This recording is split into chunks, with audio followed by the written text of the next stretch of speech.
The mind and the nature of the mind. A still revolutionary insight of Buddhism is that life and death are in the mind and nowhere else. Mind is revealed as the universal basis of experience, the creator of happiness and the creator of suffering, the creator of what we call life and what we call death. There are many aspects to the mind, but two stand out. The first is the ordinary mind, called by the Tibetans Sem. One master defines it: that which possesses discriminating awareness, that which possesses a sense of duality, which grasps or rejects something external. That is the mind. Fundamentally, it is that which can associate with another, with any something that is perceived as different from the perceiver. Sem is discursive, dualistic, thinking mind, which can only function in relation to a projected and falsely perceived external reference point. So Sem is the mind that thinks, plots, desires, manipulates, that flares up in anger, that creates and indulges in waves of negative emotions and thoughts, that has to go on and on, asserting, validating, and confirming its existence by fragmenting, conceptualizing, and solidifying experience. The ordinary mind is the ceaselessly shifting and shiftless prey of external influences, habitual tendencies, and conditioning. The masters liken Sem to a candle flame in an open doorway, vulnerable to all the winds of circumstance. Seen from one angle, Sem is flickering, unstable, grasping, and endlessly minding others' business, its energy consumed by projecting outwards. I think of it sometimes as a Mexican jumping bean, or as a monkey hopping restlessly from branch to branch on a tree. Yet seen in another way, the ordinary mind has a false, dull stability, a smug and self-protective inertia, a stone-like calm of ingrained habits. Sem is as cunning as a crooked politician, skeptical, distrustful, expert at trickery and guile, ingenious.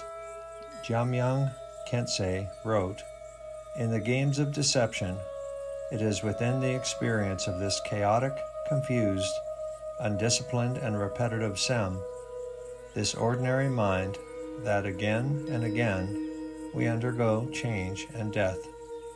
Then there is the very nature of the mind, its innermost essence, which is absolutely and always untouched by change or death.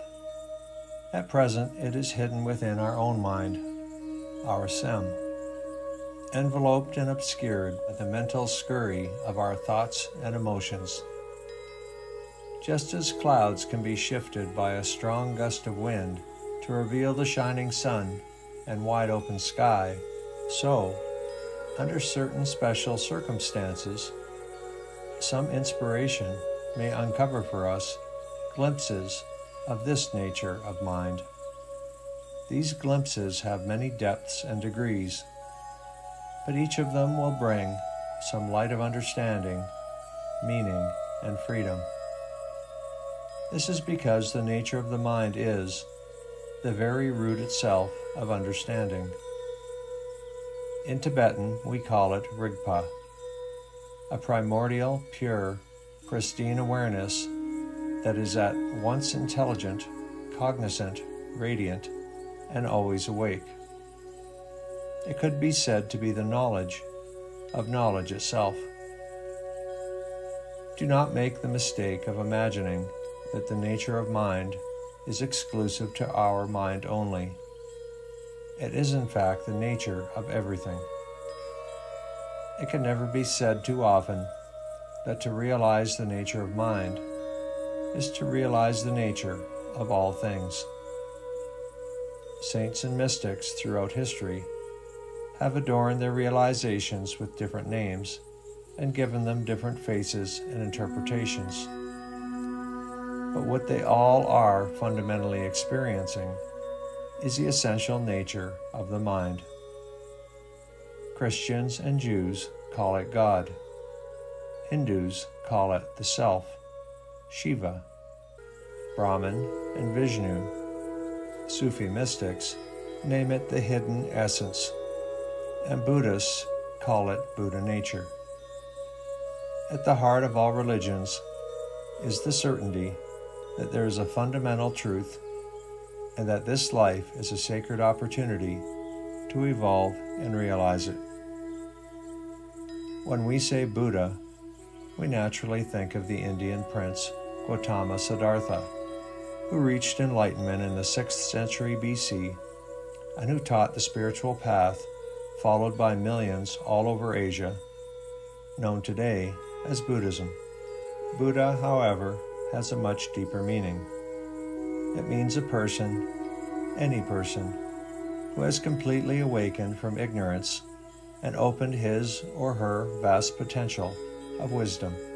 A Buddha is one who has brought a final end to suffering and frustration and discovered a lasting and deathless happiness and peace. But for many of us in this skeptical age, this state may seem like a fantasy or a dream, or an achievement far beyond our reach. It is important to remember always that Buddha was a human being, like you or me. He never claimed divinity. He merely knew he had the Buddha nature, the seed of enlightenment, and that everyone else did too. The Buddha nature is simply the birthright of every sentient being, and I always say our Buddha nature is as good as any Buddha's Buddha nature.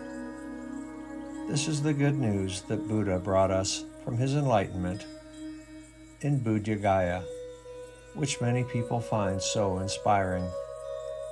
His message, that enlightenment is within the reach of all, holds out tremendous hope. Through practice, we too can all become awakened. If this were not true, countless individuals down to the present day would not have become enlightened. It is said that when Buddha attained enlightenment, all he wanted to do was show the rest of us the nature of the mind and share completely what he had realized.